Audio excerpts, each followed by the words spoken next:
welcome to the Libvirt keynote. My name is Krempa. I work for Red Hat in the Czech Republic, mostly on Libvirt. So how did we do this year? This year we had 10 releases because we stick to a very specific release cycle and on the beginning of every month. So we had 108 authors, 48 new ones. It's slightly less than we had last time or last year. We had around 3,800 commits. That's slightly more than we had before.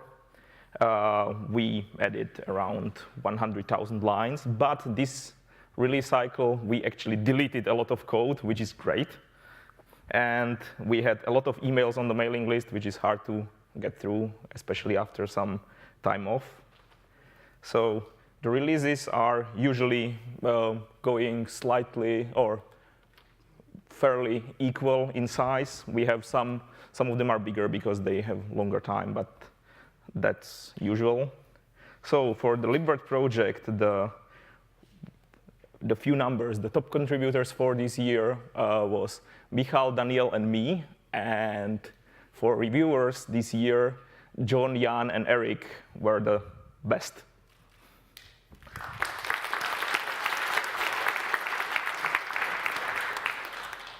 So we can break it down also by the companies that motivate the people to work on our projects. So, unfortunately, from upstream's perspective, Red Hat is fairly big into Libvirt, so it was like 80% of contributions come from Red Hat. Then we have a fairly big chunk, at least 10% of individuals, mostly Google Summer of Code students and also other persons who want to contribute. And then companies and distribution manufacturers who support or upstream their patches. So for community internships, Libvirt project or the Libvirt ecosystem got 4 internship positions this year. It started from internal cleanups of the code or improvements of our tool chains through native iSCSI pool so that you don't have to use the kernel for that and avoid many problems. We had an OCI tool, Libvirt LXC project where you can use the OCI container to run in LXC. And the last one was Node.js bindings. We had a half or a 50% success rate in these projects. So for notable features added to Libvirt was VSOC communication for guests, SCSI persistent reservations, Intel memory and cache management technologies, AMD secure support, virtual TPM. Then we had some more TLS support for disks and VNC and other cleanups. Obviously, more platform support. And also, what I did not add to the slides, we also added RISC-V support. And obviously, scalability implemented fixes, as you could see with Mark's talk on yesterday, I think. Oh, no, it was on Wednesday. So, but Libvirt is not the only project that most of the Libvirt people deal with. We do, so the stats I was talking about are only for the Libvirt repository. We split out all language bindings into separate repositories. So those are there. Then we have a big chunk of work goes into Word Manager and Word install, libOSinfo, libguestfs, and our new upcoming projects, which I will mention later, and also our CI system, which thankfully now runs better upstream. So what's new in revolving around Libvirt?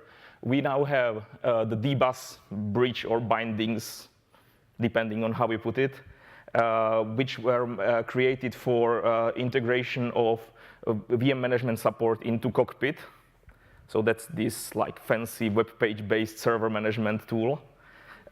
We also spend a lot of effort to try to modularize the Libvirt daemon for upcoming split up, which will be used by Libvirt, where they try to use Libvirt for their VM support.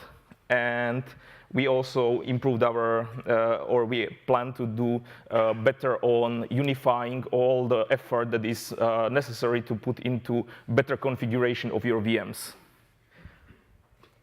This is closely connected to this because Libvirt is fairly strict about not breaking your working configurations, which on the other hand means that we tend to pick suboptimal defaults at the beginning.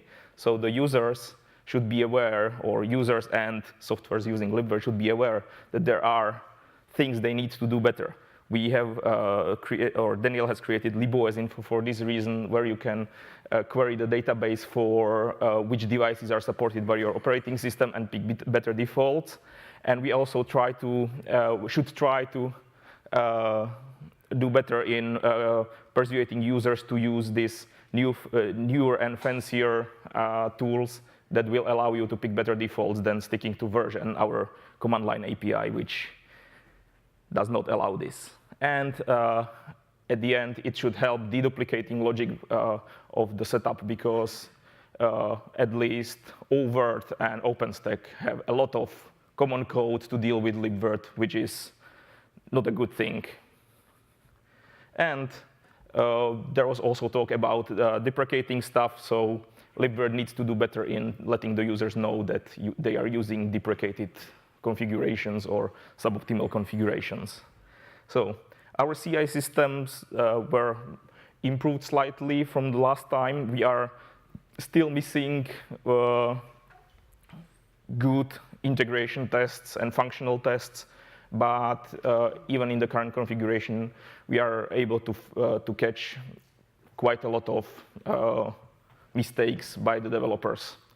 The improvements from last year is Docker image support, where you can download the image which contains the environment to build Libvirt from scratch without any extra effort. And the last section is, I call it coming soon, because most of the items there were there last year. So, specifically, I am working on adding block dev support to Libvirt, which resulted into a big chunk of refactorings because we had a lot of technical debt to pay back. We now strive, or Eric Blake tries to add support for incremental backups to Libvirt, which are now almost fully supported by QEMU, so we need to create our infrastructure to it. We are now working towards supporting or fixing the very long problem of messing up users' labeling, so the users and groups of file system objects. And we also try to improve our internal infrastructure for handling events and other things.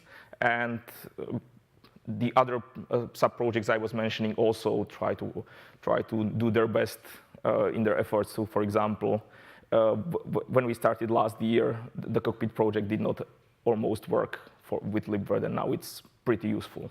So, thank you.